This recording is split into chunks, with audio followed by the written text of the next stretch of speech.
Je vous en prie.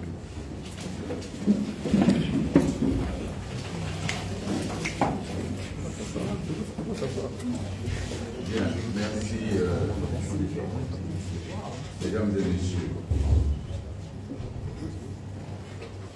Mesdames et messieurs de la presse, mes chers compatriotes,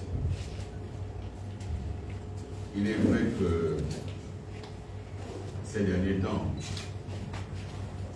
Ensemble pour le Gabon s'est exprimé à plusieurs occasions s'agissant de la préparation des élections prévues cette année.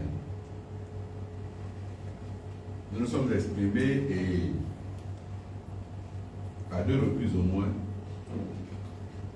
nous avons interpellé le gouvernement sur la nécessité d'envisager même le report des élections pour bien faire les choses.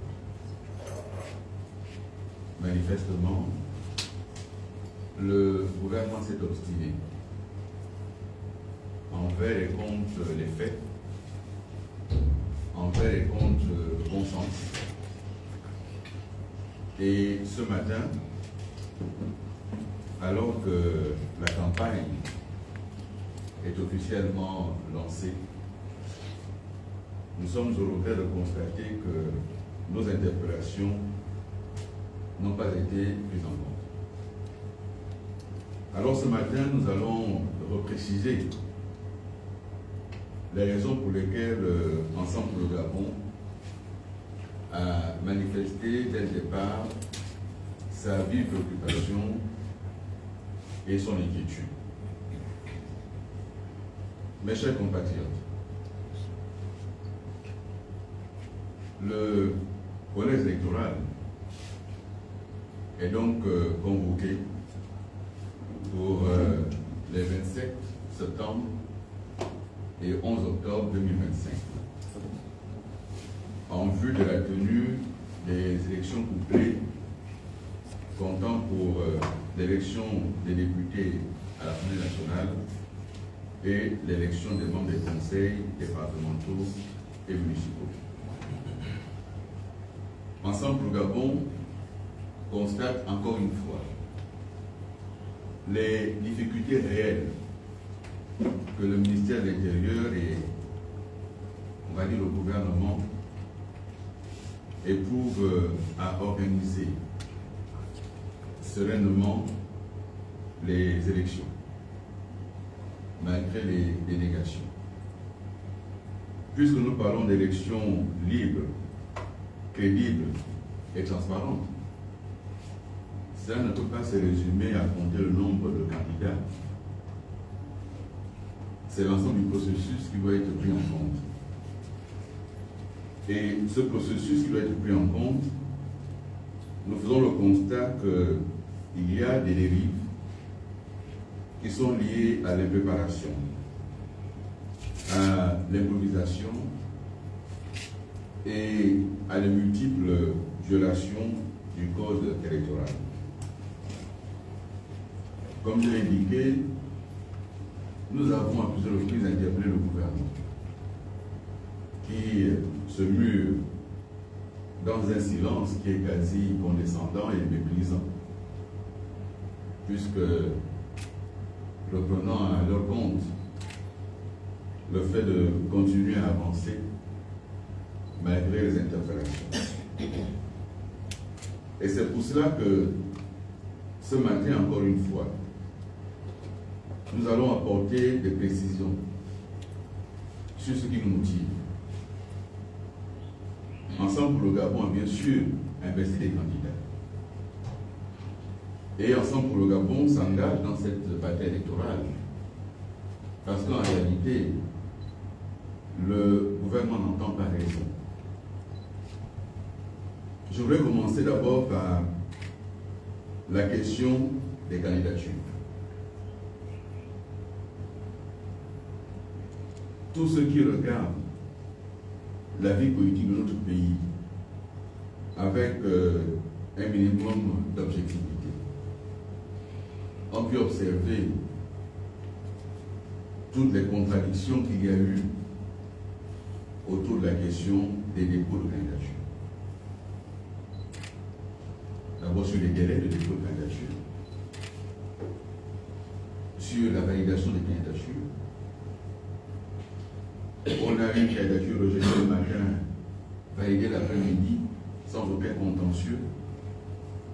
On a des candidatures qui ne sont pas apparues sans aucune motivation précise, sans aucun élément, et qui sont réapparues tout à coup, sans contentieux. Et les 15, 16, et même aujourd'hui, le 17 septembre, nous avons encore, dans le quotidien L'Union, la publication des listes de candidats. C'est la première fois dans l'histoire de notre pays où on va à une élection. Et le jour même où la campagne démarre, on a encore la publication des listes de candidats. Ça veut dire qu'on ne sait pas, alors nous commençons, qui est véritablement candidat. Puisque l'Union paraît à Libreville, mais est-ce qu'on est certain qu'aujourd'hui même, sur l'ensemble du territoire, nos compatriotes ont pris connaissance des listes qui paraissent depuis lundi, mardi et jusqu'à ce matin. Mais la publication de ces listes nous dit quoi? Elles sont des listes dites définitives, parfois rectificatives, concernant aussi bien les élections locales que les élections législatives. Ce matin, un compatriote m'a appelé, il était 7 heures. Il est candidat à mandat sur une liste d'un parti politique qui n'est pas ensemble pour le Gabon et qui me disait, Monsieur le Président, aidez-nous. Notre liste était dans l'Union de lundi. Dans l'Union de mardi, la liste a disparu. Et ce matin, il paraît qu'une autre liste est sortie, notre nom n'y est pas. Qu'est-ce qu'on fait? Est-ce qu'on continue à faire campagne? On ne fait pas campagne, comment on fait? Ce cas n'est pas isolé. Au niveau d'ensemble pour le Gabon, nous avons la situation des listes, notamment au niveau de l'Ebamba. Liste parue une première fois dans l'Union, conclue par les commissions et finalement non parue dans l'Union. Mais que dit la loi? Parce que ce que nous disons est fondé sur la loi, le code électoral. Un code électoral qui a été... On nous a présenté ce code comme l'émanation du dialogue inclusif. C'est donc un code qui a été élaboré sous la transition, sous la gouvernance actuelle. On ne peut pas accuser personne d'avoir mis là-dedans des éléments difficiles à mettre en œuvre. Que dit le code? L'article 202, alinéa 6 du code électoral énonce, et je cite,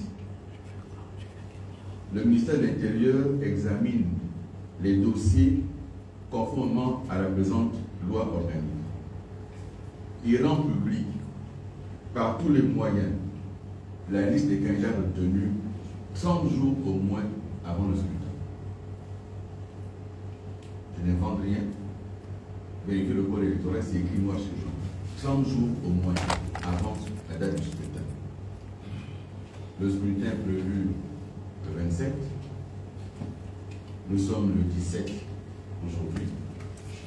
Et nous avons encore ce matin la liste des candidats. Et donc, l'État, le ministère viole sa propre loi de manière manifeste. Là, il ne peut pas s'agir d'un simple glissement d'un jour ou deux. Il s'agit de 10 jours, de 20 jours d'écart. Si on avait voulu bien faire, en respectant la loi, le gouvernement doit prendre la décision de reporter cette élection pour tenir compte de sa propre loi. Comment voulez-vous que quelqu'un arrive à préparer sa candidature, même s'il a déposé son dossier de candidature, mais jusqu'à hier, il ne savait pas qu'il est candidat. Et ce matin, on lui dit, finalement, tu es candidat. Comment on procède? Est-ce qu'on sait même si il va y avoir son bulletin, puisque si ça apparaît ce matin, c'est évident qu'il n'a donc pas pu confirmer ou valider le bon intime. Premier élément. Et donc, au regard de cette première disposition de la loi électorale, il est clair que le ministère viole la loi de manière manifeste. Ce cas que nous soulevons n'est pas isolé. Et donc, il y a d'autres éléments sur lesquels nous allons nous appesantir. Il y a le problème de la liste électorale.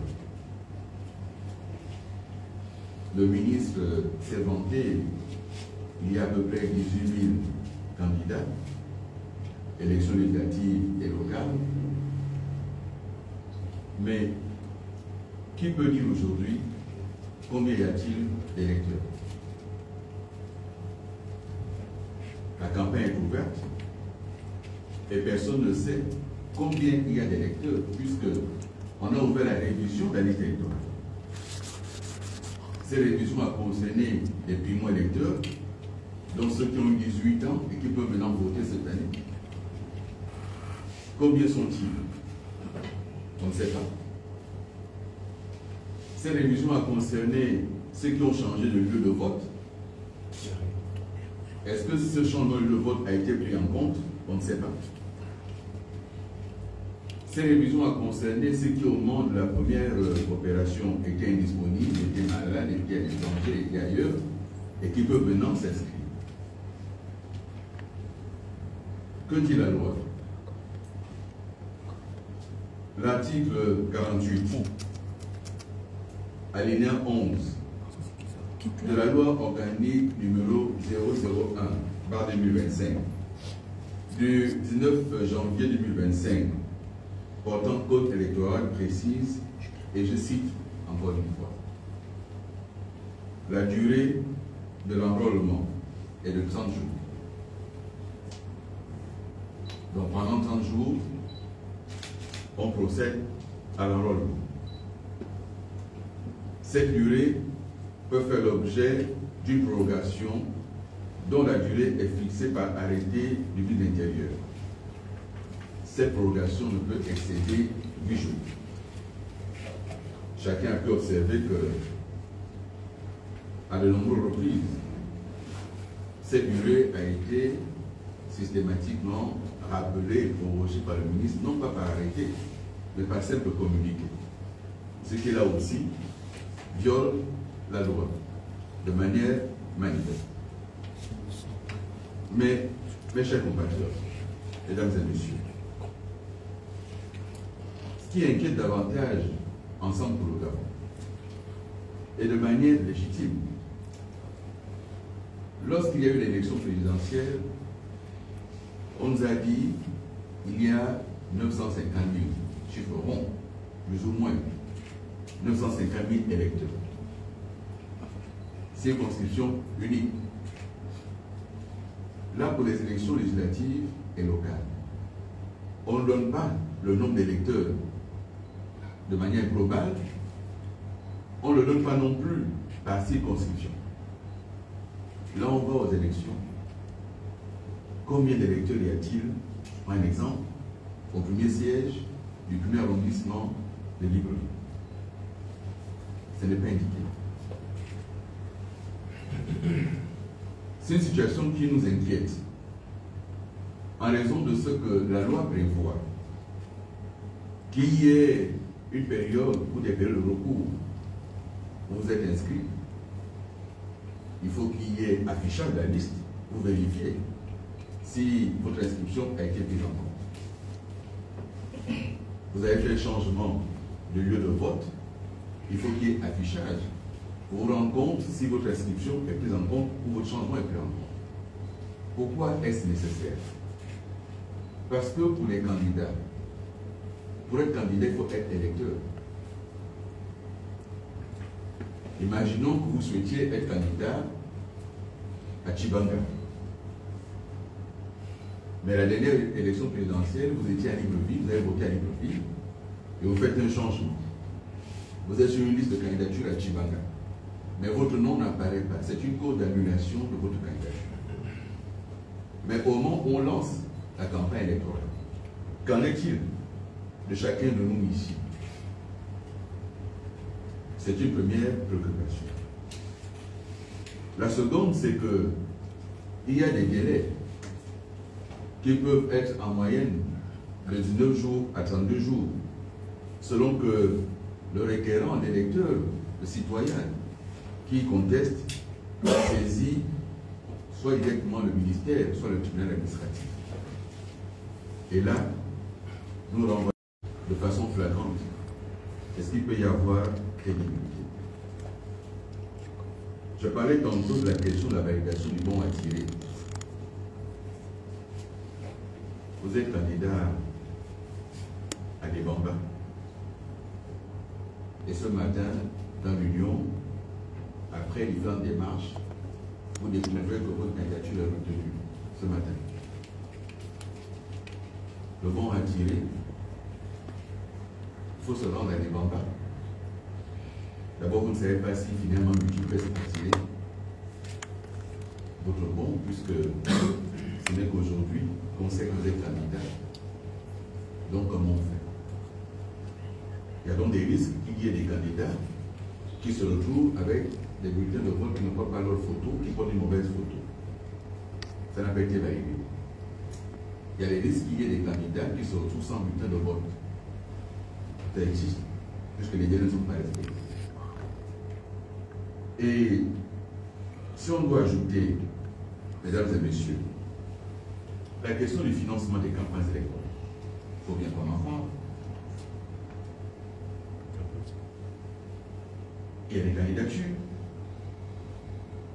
On a demandé aux citoyens qui veulent être candidats de remplir un certain nombre de conditions, au nom desquelles le paiement d'une caution, 1 million de francs pour la députation, 350 000 francs pour les locales, par liste. Mais que dit l'État sur le financement des campagnes électorales? Les compatriotes qui vont en campagne aujourd'hui et qui ne sont pas, eux, dans les deux partis présidentiels, PDG, UDP, UDP, PDG, Blanc, Bonnet, Bonnet, Blanc, ceux qui ne sont pas de ces partis-là, ils vont en campagne comme nous. Ceux qui sont candidats indépendants, ils vont en campagne comme nous. Et là aussi, que dit la loi? Parce que lorsqu'on parle en amont d'élections crédibles et qu'on fait des allocutions pour dire que cette élection sera crédible, la crédibilité, c'est que l'État a mis en place tous les éléments. Qu'elle sera libre. La liberté, c'est que tous les compétiteurs vont à cette campagne dans les mêmes conditions, avec les mêmes moyens, s'adressant aux mêmes électeurs. C'est ça. La transparence, c'est que tout ceci est fait de manière claire, en respect de la loi et en respect de l'éthique.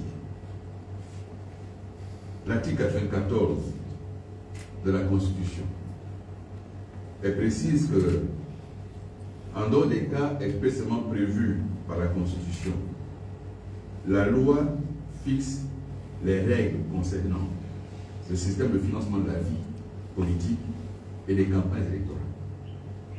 C'est une loi organique. À ce jour, moi je pose la question, qu'est-ce qu'on fait? Mes chers compatriotes, Ensemble pour le Gabon n'a pas l'ambition d'être un empêcheur de tourner en rond. Notre rôle en tant que parti politique, c'est de nous assurer que la démocratie que nous avons choisie s'exerce dans des conditions prévues par la Constitution et par les lois du pays. Si les autorités veulent une démocratie de façade, nous ne jouerons pas le jeu avec eux.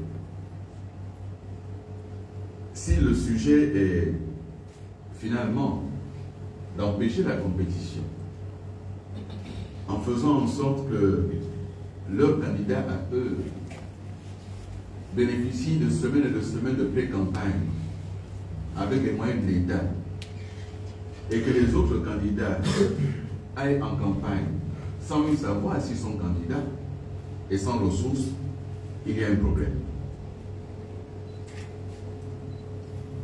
Les dates des élections, ce ne sont pas les totels.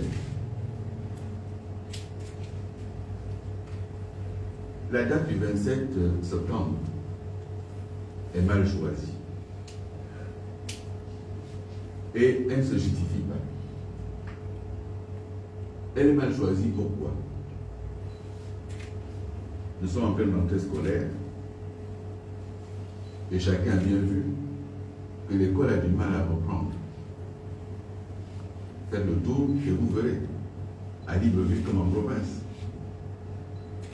de nombreux enseignants sont candidats aux législatives comme aux locales. C'est leur liberté, c'est leur droit. On ne peut pas priver les citoyens de ce droit-là. Il y a 2 tours de scrutin. Il faut donc être absent en envisageant même qu'on soit absent pendant les 2 tours, puisque même si on est éliminé, on a un candidat qu'on peut soutenir et on est électeur, on est mobilisé. De nombreux enseignants affectés en province sont candidats à Libreville et vice-versa. C'est mal choisi comme date.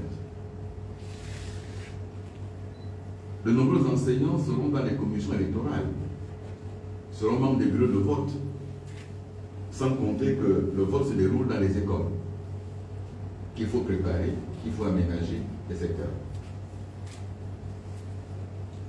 Il y a là une forme d'entêtement du gouvernement. Regardons maintenant du point de vue de l'intérêt institutionnel. Nous sommes en septembre. Vous avez un parlement de transition qui est là. Ce parlement que l'on renouvelle va rentrer en fonction à quel moment? Il y avait donc quelle urgence à le renouveler maintenant, puisque de toute façon, il ne pourra pas entrer en fonction en octobre. La Constitution fixe les délais. Et donc, deuxième raison pour laquelle il n'y avait aucune urgence à tenir ces élections maintenant. La troisième raison, vous avez suivi la nomination du chef de l'État. Il a informé les Gabonais qu'il sera absent le 27, il ne pourra pas voter physiquement le 27. Mais, mes chers compatriotes, mesdames et messieurs, depuis l'adoption de la loi numéro 002 portant Constitution de la République gabonaise, la loi 02 du 19 décembre 2024, le président de la République est aussi le chef du gouvernement. Une élection majeure se déroule pour élire les députés. Et le chef du gouvernement est absent du territoire à ce moment-là. C'est 2 choses. L'une, soit il considère que ça n'a aucun intérêt et que finalement on peut s'en passer, ou il considère que c'est déjà joué, c'est déjà plié, bon, on a déjà tout arrangé, tout réglé, il n'y a plus qu'à faire. Parce qu'il n'y a rien qui justifie cela. L'agenda des chefs d'État est connu à l'avance. Ce n'est pas un agenda qu'on improvise à 1 ou 2 jours près. C'est même pas la semaine près ou au mois près, il est connu d'avance. Et s'il s'agit de l'Assemblée générale des Nations Unies, ça c'est fixé dans le calendrier mondial. On sait tous qu'en septembre, 2e quinzaine, il y a l'Assemblée générale des Nations Unies. Et donc ça montre bien qu'on a des problèmes. Et c'est pour cela qu'en toute liberté et en toute responsabilité, nous disons qu'il n'est pas trop tard pour bien faire.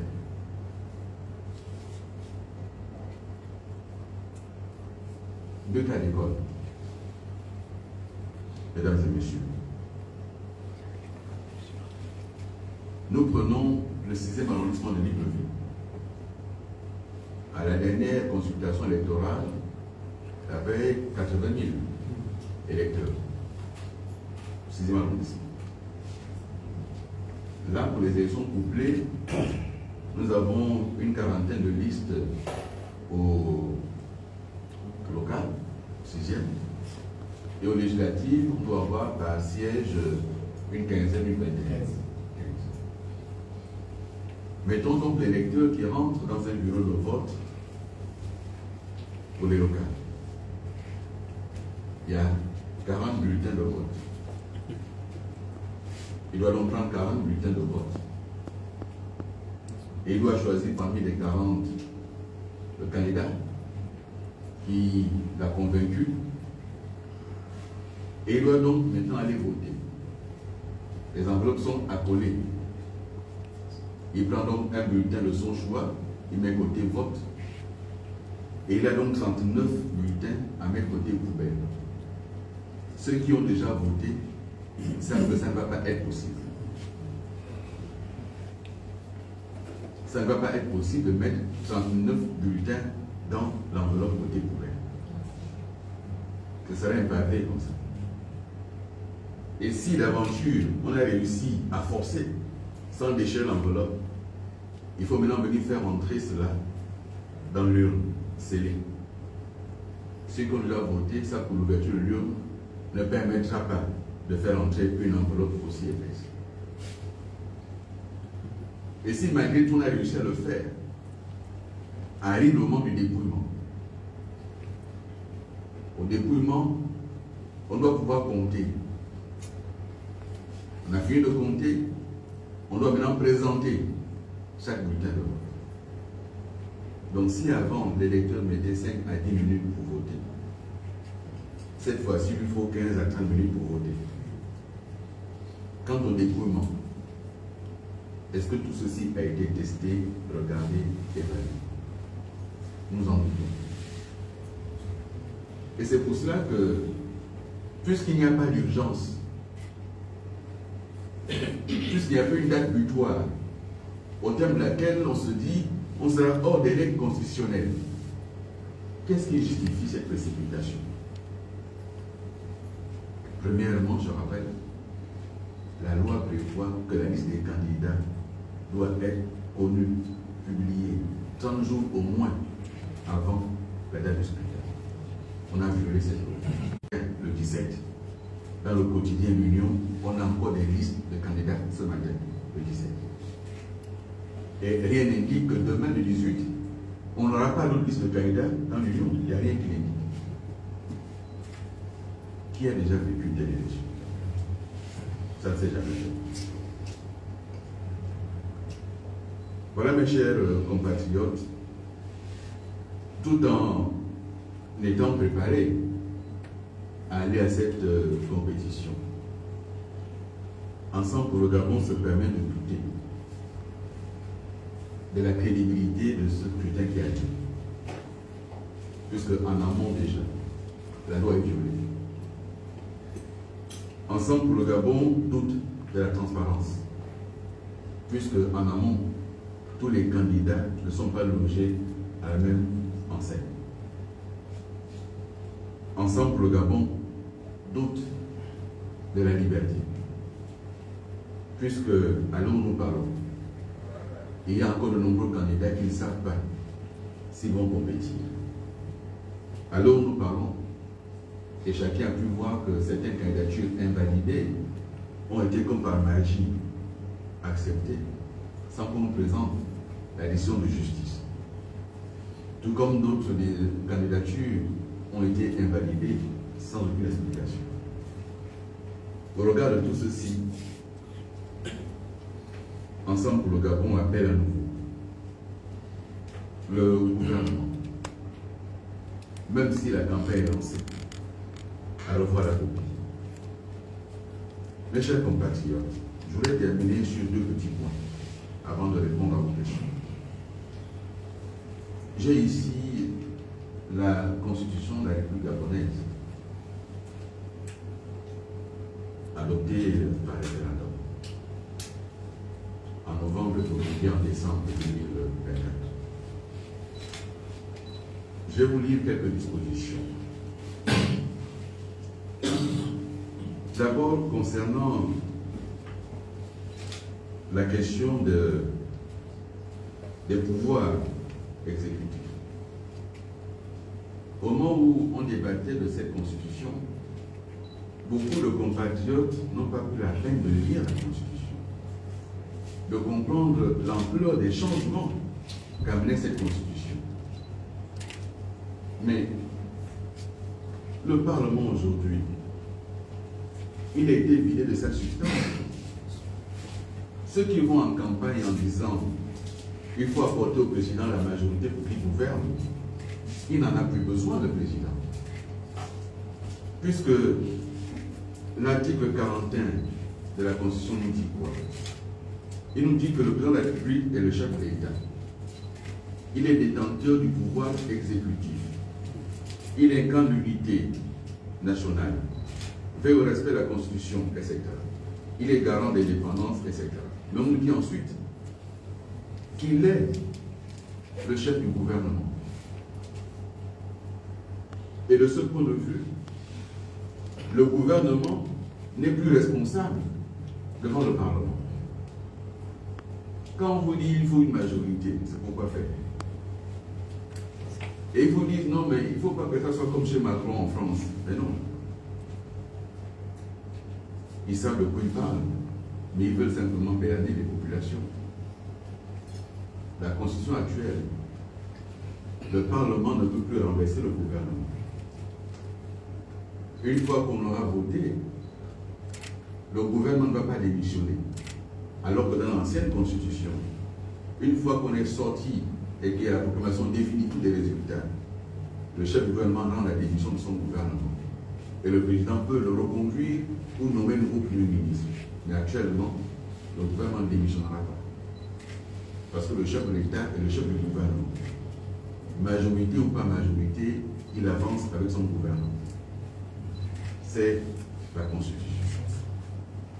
L'autre disposition qu'il nous faut vous lire, c'est que le président de la République, c'est une mission constitutionnelle, l'article 53. Il veille à l'application des lois et à l'exécution des décisions de justice. La loi électorale a été violée. Le président doit veiller à l'application de la loi. On doit, lui, président, il doit s'assurer que la loi qu'il a promulguée est appliquée. Là, on applique 3 à 4 dispositions ou un peu plus du code électoral qui montrent bien que la loi a été violée. Il lui revient de faire respecter la loi. Les articles 79, 80 et 81 concernant le Parlement. Article 79, le Parlement vote la loi, consent l'impôt, contrôle l'action du gouvernement, évalue les politiques publiques. Point. Article 80 sur les moyens, les interpellations, les questions écrites et orales, les questions d'actualité, les commissions, etc. Il n'y a plus ici ni motion de censure, ni motion de défiance, ni quoi que ce soit de cette nature. Ça n'existe plus. Et le président de la République, qui est chef du gouvernement, il ne va pas au Parlement. C'est le vice-président du gouvernement qui répond aux questions des députés et des sénateurs. Et si les députés ont des choses à dire, ils écrivent une motion, ils font des recommandations au président. Voilà ce qu'est devenu le Parlement. Donc dès cet instant, pourquoi se précipiter? Il n'y a pas péril dans la demeure. Et dans la Constitution, si le Parlement vote une loi qui est contraire à ce que veut le président demande une deuxième lecture. Et si malgré tout le Parlement vote quand même une loi contraire à ce que veut le président, il défère ça à la Cour constitutionnelle, qui va donc examiner. Et entre-temps, il applique la loi. Donc, faisons bien les choses. Nous sommes engagés pour que notre pays soit une démocratie. Nous ne voulons pas qu'on fasse semblant. Il ne faut pas qu'on nous ait reproché hier d'avoir mal fait les choses. Qu'on ait justifié un coup d'État parce que les choses ont été mal faites et qu'aujourd'hui on fasse pire que ce qu'on a dénoncé hier. Et tel que c'est parti, on peut prendre les paris dès aujourd'hui. Que le jour des résultats, si ce n'est pas décalé, on ne pourra pas avoir les résultats le jour même. On peut prendre les paris. et que le contentieux électoral, on a déjà eu le contentieux sur les candidatures, ça a pris plusieurs jours, voire même peut-être une semaine ou plus, 2 semaines. Mais là, le contentieux sur les résultats, il faut qu'on prenne le temps de bien faire. Merci mes chers compatriotes, merci mesdames, messieurs les journalistes. Je réponds à la question.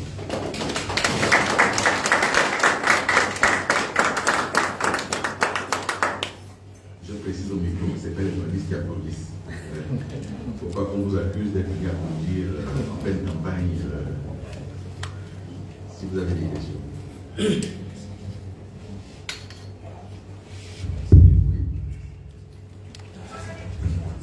Monsieur le Président, nous avons attentivement suivi votre exposé. La question elle est simple. Hein. Peut-être j'enfonce une porte ouverte. En l'état, que fait ensemble pour le Gabon pour la suite?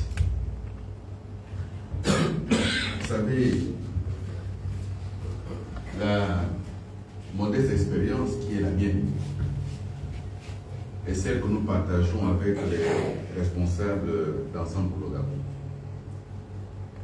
c'est que la politique de la chaise vide est toujours complexe. Elle vous prive d'une voix. Elle vous prive de la possibilité de vous exprimer. Et une campagne électorale est un moment important de la vie d'une nation. Nous voulons que cette campagne soit un vrai moment de démocratie, un vrai moment de liberté d'expression pour les Gabonaises et les Gabonais, quel que soit le bord politique auquel ils appartiennent. Et nous devons cette vérité-là à nos populations. Nous irons en campagne pour dire nos différences. Nous irons en campagne pour dire qu'il faut rompre avec ces pratiques du passé. Mais nous demandons que le gouvernement prenne les dispositions pour que cette campagne soit juste pour tout le monde, qu'elle soit équilibrée pour tout le monde, et qu'on ait une élection crédible, mais vraiment crédible et transparente. Parce qu'en l'état actuel, rien ne garantit la crédibilité. Il y a 2 jours, on demandait à certains des candidats d'ensemble pour le Gabon de déposer la liste de leurs représentants dans le bureau de vote. Il y a 2 jours. Ceux dont le nom figure dans la liste de ce matin, à quel moment vont-ils déposer la liste de représentants dans le bureau de vote?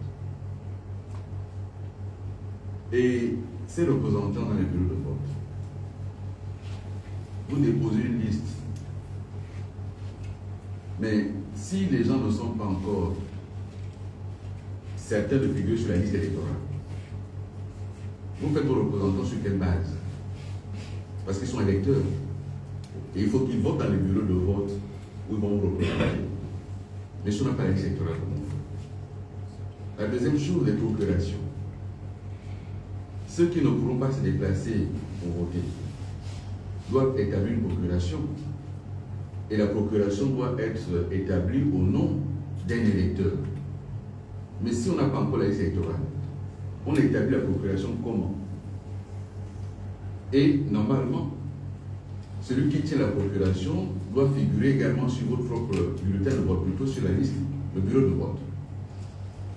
Donc tout ceci montre qu'il y a encore beaucoup de choses à organiser. Il y a encore beaucoup de choses à rattraper. Et je vous le dis encore, là c'est une question collective. On ouvre la campagne, le lendemain de l'ouverture de la campagne, on annonce une liste de candidats à l'élection. C'est bien qu'il y a un problème. Et donc Ensemble pour le Gabon ira en campagne. Justement pour continuer à dire que le retour là, que vous avez indiqué à la restauration des institutions, que notre observation, c'est que vous êtes tenté par la restauration du parti unique. Et que finalement, vous n'êtes pas venu pour dire plus de démocratie. Vous voulez verrouiller encore plus de système. Et que nous, on s'oppose à cela. Voilà, donc on ira en campagne pour ça. Même si vous me permettez, monsieur le Président, je vais aller comme ça. Alors, tout à l'heure, vous avez dit que vous ne ferez pas avec la démocratie de façade. Mais en allant à l'élection, est-ce que ce n'est pas faire le jeu de cette démocratie de façade? Justement, en allant pas à l'élection, on laisse le champ libre. En allant à l'élection, on a la possibilité de continuer à dénoncer ceci. Mais, vous savez, chemin faisant, si l'ensemble des candidats ensemble pour le Gabon, qui iront sur le terrain, nous font remonter un certain nombre d'éléments objectifs, nous pourrons toujours prendre une décision. Voilà.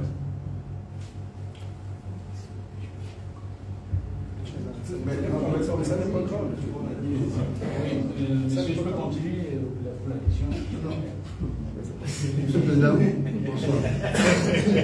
Comme l'agence gabonaise de presse. En réalité, votre statut aujourd'hui, entendu par là, on parle de, comment parler, on va dire, sortant des élections de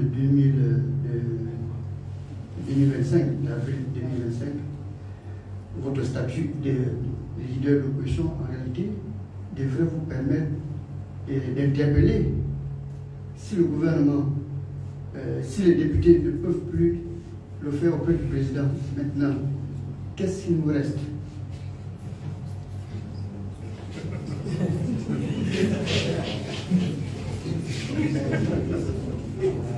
Merci, cher compatriote. Bon. C'est une très belle question. C'est une question de fond. Et on en revient au débat sur le référendum. Pendant le référendum, un certain nombre de compatriotes nous ont dit « votons, on verra devant ». Et nous leur disions, mais attention, on est en train de vider le Parlement de sa substance, de son contenu. Parce que, mes chers compatriotes, l'ancien Premier ministre Casimir Oyemba a été presque le seul Premier ministre qui a presque affronté une motion de censure. Parce qu'il y avait une opposition féroce, ferme et puissamment représentée. Aujourd'hui,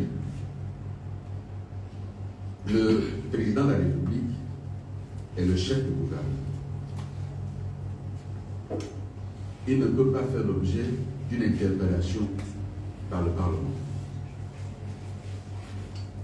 Et si les députés interpellent le gouvernement, un ministre ou le gouvernement, la Constitution dit que le vice-président du gouvernement ira répondre aux questions. Mais attention, c'est le président, dans la position actuelle, qui détermine la politique de la nation et la met en œuvre. C'est écrit noir sur blanc. Et donc le vice-président qui irait au gouvernement, au Parlement, il va écouter les députés. Et ce que les députés ont à dire, il va prendre note. Et le Parlement va donc prendre une motion pour écrire au président et lui dire voici nos propositions, voici nos suggestions. Et donc la bataille que mène ensemble pour le Gabon, c'est dire il faut que cette constitution change à nouveau. Elle est mauvaise. Le général Oligui l'a voulu pour sortir de la transition, pour avoir les pleins pouvoirs. Il a les pleins pouvoirs. Et vous avez vu que récemment, au Conseil des ministres, ils ont décidé de prendre un décret pour la délégation de la signature. Mais ça fait 5 mois qu'il est président. Est-ce qu'il est déjà fatigué de signer? Mais la délégation de signature ici est un révélateur des difficultés qu'il y a à gérer un État quand on doit prendre toutes les décisions tout seul. Là, quand il se déplace pour aller à l'étranger, c'est pas une vacance. Il se déplace pour une mission à l'étranger. Qui le remplace?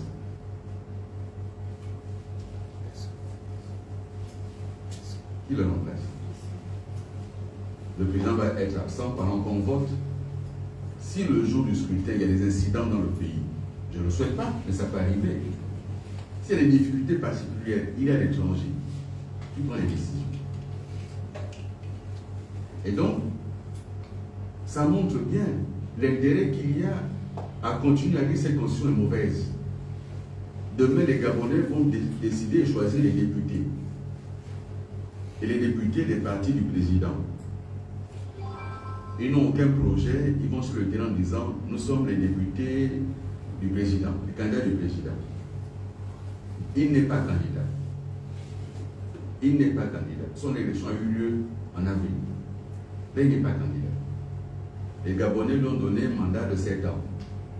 Je n'ai pas voté pour lui, vous le savez, j'ai voté contre lui. Mais il a un mandat, les Gabonais, pour 7 ans. C'est ça la démocratie. Bien.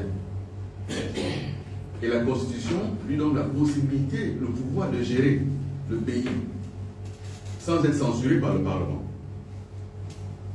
Et donc ceux qui sont candidats là, c'est juste parce qu'ils veulent être députés. Mais nous, on veut être députés pour que ça arrive. On revoit ces constitutions.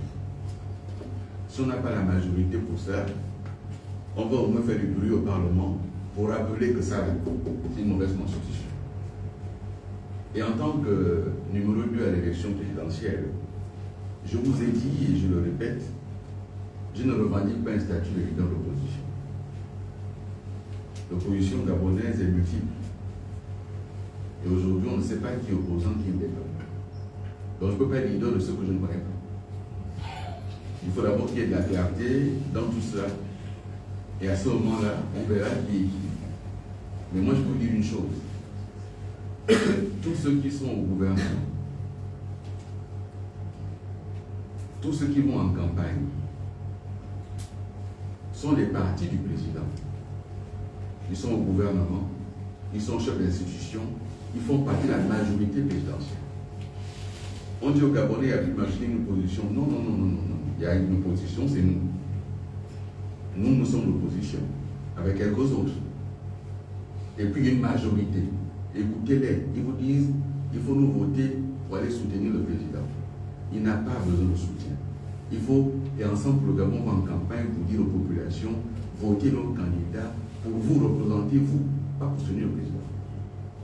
Voilà la différence qu'il y a. Donc, laissez l'opposition avec ses leaders. Moi, je suis leader d'ensemble pour le Gabon. Monsieur le Président, cette fois-ci, j'ai le micro. Et vous avez fait des constats, des remarques, et vous souhaiteriez certainement vous l'avez dit, vous souhaiteriez que l'élection soit reportée, ou bien que les opérations électorales soient reportées. Est-ce qu'à votre avis, vous-même, vous pensez que c'est encore faisable à ce niveau? Oui, bien sûr. Je vous dis que c'est faisable. Et il faut tenir compte de ce que je dis là. Pardonnez-moi, mais en 2023, un certain nombre d'acteurs politiques en 2023 interpellaient le gouvernement que je dirigeais et les autorités pour dire que les choses ne sont pas bien faites, c'est pas prêt. Nous avons fait la sourde oreille. On a vu ce que ça donne. Moi, je vous dis que cette élection est mal organisée. Elle est organisée en violation de la loi électorale. Je voudrais aller vérifier le code électoral dont je viens de parler. Un gouvernement responsable, sérieux, le 27 septembre n'est pas un totem. Après le 27, il y aura le 28. Le pays va vivre. Le 27 septembre a été fixé le 4 ou le 6 mai. C'était le jour de la prestation de serment.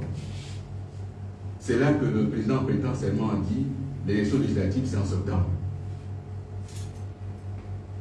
Mais ce n'est pas ce que dit la loi. La date de l'élection est fixée par décret, puis en conseil des ministres, sur présentation du ministre de l'Intérieur. Ce n'est pas le président qui fixe la date, c'est le ministre de l'Intérieur qui vient en conseil des ministres proposer un décret. C'est ce que dit la loi.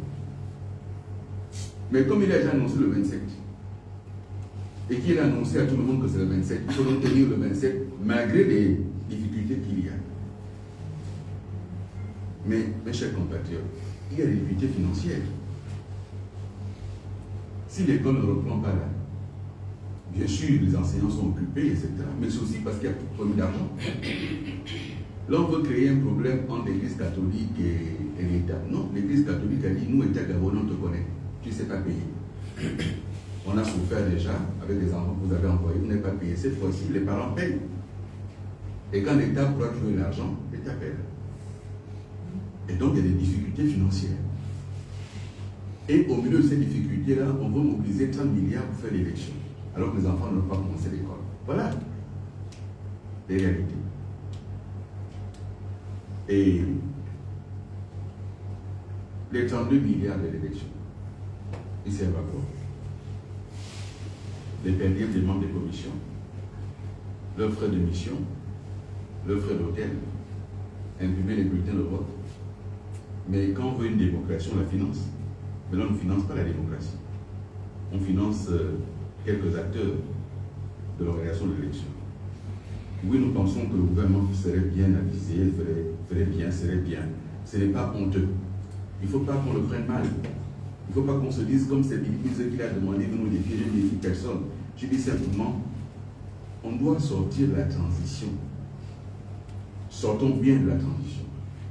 Sortons par le haut de cette transition.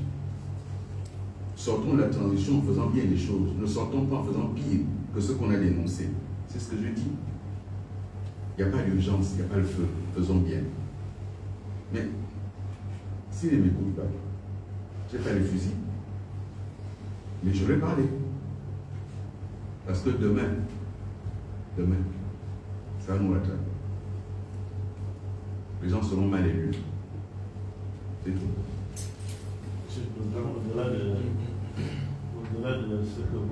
Au-delà de ce que vous dénoncez, est-ce que d'une manière indirecte, vous êtes en train de soupçonner une tricherie?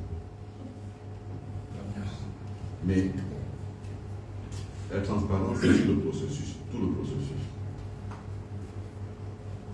Les mécanismes de tricherie sont là.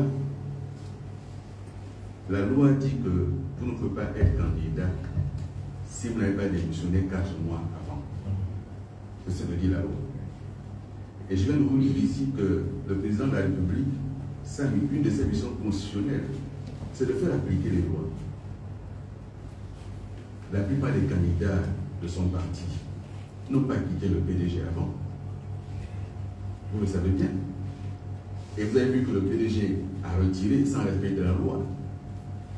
Mais l'infraction est commise, la faute est commise, la loi est violée. Chacun sait que la loi est violée. Et donc ça, c'est déjà une tricherie. L'autre tricherie, c'est que parfois ils ont inventé des choses pour annuler un certain nombre de listes. EPJ en a souffert, certaines listes ont été invalidées parce qu'on a fabriqué un certain nombre de contentieux sur fait. Et donc la tricherie a commencé en amont. La tricherie, c'est aussi de décider que les représentants des candidats dans le bureau de vote sont simples observateurs. C'est ce que dit la loi. Vous pouvez être 40 là, vous n'êtes que des observateurs. Et la police du bureau de vote est assurée par le président du bureau de vote qui lui est nommé par le ministère. Tout comme les vice-présidents et associés. À la présidentielle, il y avait dans les bureaux de vote des agents des forces de défense et sécurité en civil qui influençaient les électeurs. Et on a vu devant les bureaux de vote dans les villages des militaires en uniforme et en armes.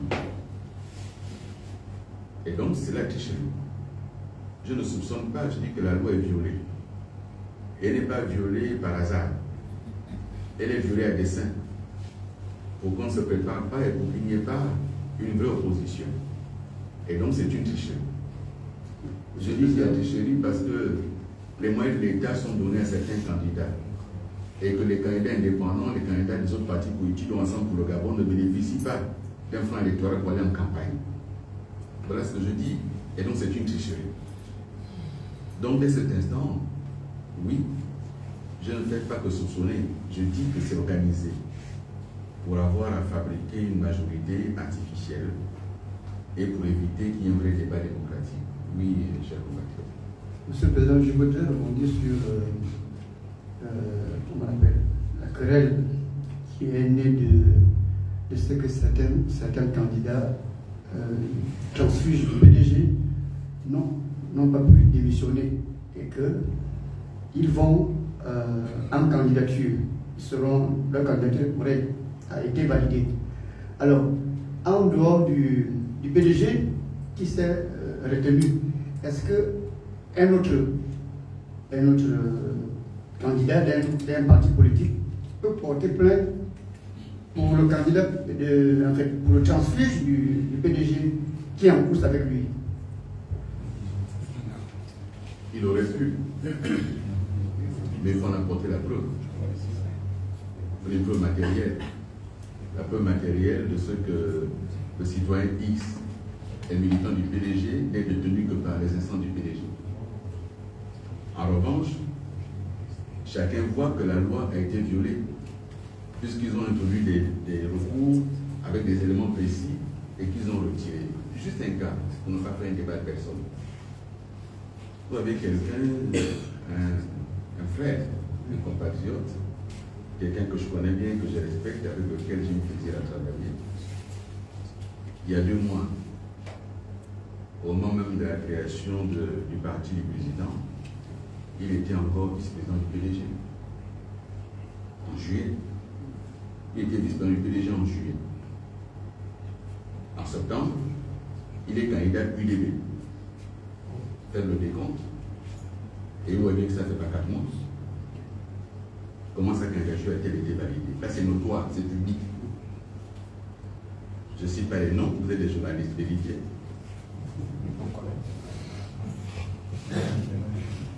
Quelqu'un a reconnu de qui il s'agit? Oui. Voilà. Donc, on peut en citer autant. Bien. Merci beaucoup. S'il n'y a pas d'autres questions, on va aller. Micro. Ici. Arnaud Benguigou, du journal confidentiel. Alors, c'est une question du Gogala. Tu peux te lever. Arnaud Benguigou, du journal confidentiel. C'est bon, ok. Arnaud Benguigou, du journal confidentiel. Alors, c'est une question du Gogala. La question concerne M. Hervé Patrick Obianga. Voilà. Ce dernier est apparu ce lundi, alors qu'il était en cavale depuis plusieurs mois, poursuivi par la justice pour une affaire de mœurs. Il est réapparu en Toum pour inaugurer une usine de fabrication de chips. Alors qu'il est poursuivi par un mandat d'arrêt international, on observe que ni le gouvernement, ni le procureur n'a encore réagi 24 heures après. Alors, je voudrais avoir une lecture de cette situation. Merci beaucoup. C'est vraiment du coq à l'âne. Moi, je voudrais toujours éviter de parler de dossiers que je ne connais pas. Je me prononcerai sur ce dossier lorsque le gouvernement ou la justice se seront prononcés. Pour l'heure, je ne connais pas ce dossier. Et si vous vous souvenez bien, pendant la campagne électorale, j'ai indiqué 2 choses. C'est que s'il y a des éléments, qu'on dise. S'il n'y a pas d'éléments, qu'ils rentrent. C'est ce que j'ai indiqué pendant la présidentielle. Et à ce jour, je n'ai pas plus d'éléments que cela. Donc permettez que je n'en dise pas davantage. Merci. Bonsoir, Monsieur le Premier ministre. Jacques Lugassa de News Africaine. J'ai 2 questions. La première, c'est par rapport à vos candidats. Vous avez signifié tout à l'heure justement que la question des points électoraux, pour beaucoup du point de vue de la répartition, est totalement déséquilibrée.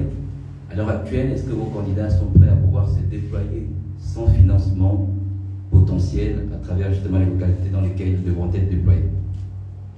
La deuxième question, c'est sur la crédibilité et la confiance.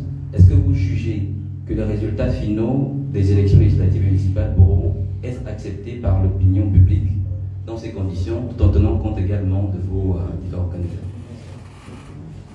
Bon, d'abord pour les candidats ensemble pour le Gabon, et c'est utile d'ailleurs qu'on en parle pour eux-mêmes, pour les électeurs, que chacun sache qu'à l'heure où nous parlons, ils n'ont pas reçu l'argent de l'État pour mener une campagne. Donc on n'aille pas leur dire, vous êtes candidat, donnez-nous l'argent.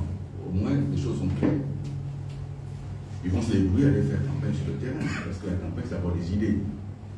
Et pour ce qui nous concerne, notre débat, il est d'abord sur les idées. Évidemment, il faut payer le carburant pour aller en province.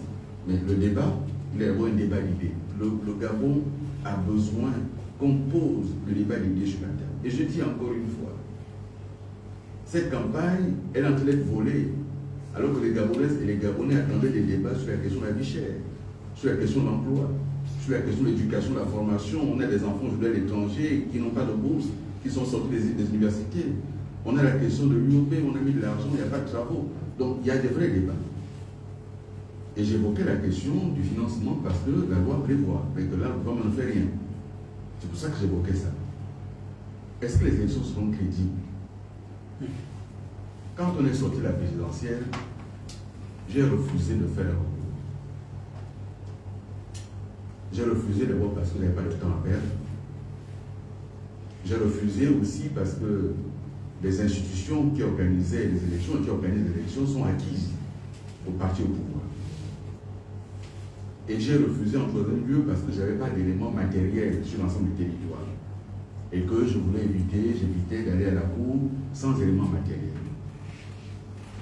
Mais ce que je sais, qui m'a été dit, qui m'est dit encore aujourd'hui, des villages où il y a 23 électeurs, on a mis 100. Des cas d'électeurs qui n'avaient pas été retirés par les détenteurs attitrés ont servi à couvrir les urnes. Les procurations ont été distribuées à n'en plus finir. Au moment du décompte, personne ne vérifiait le bulletin. On sortait le bulletin, on citait un seul nom. Maintenant, les gens parlent. L'élection est passée, les gens s'expriment, ils parlent librement. Je pense qu'il y aura la tentation, ce coup-ci, d'essayer de répéter la même chose. Et j'ai dit simplement aux candidats Ensemble pour le Gabon et à tous ceux qui seront candidats d'avoir de bons représentants dans les bureaux de vote. Et d'exiger au moment où on fait le dépouillement qu'on présente effectivement le bulletin qu'on a retenu et qu'on le vérifie. Beaucoup de bulletins sont invalidés parce que celui qui est au dépouillement vous dit il n'y a que 5 bulletins alors qu'il fallait 7. Mais personne n'a compté s'il y avait 5. Ou alors au moment où on va voter, il y a quelqu'un qui est là et qui ramasse les bulletins pour donner à l'électeur. L'électeur doit prendre lui-même les bulletins. Parce que celui qui les prend pour donner soutient les bulletins. Pour créer des bulletins blancs nuls. Donc on soutient. Il faut être prudent. Donc l'environnement général ne permet pas de dire en amont que l'élection sera crédible. Et donc si en amont l'environnement ne le permet pas, en aval, ça ne le permettra pas non plus. Je ne dis pas qu'il n'y aura pas des circonscriptions où ça se passera bien. C'est parce que je dis. Je dis que de manière globale, c'est déjà mal engagé en amont.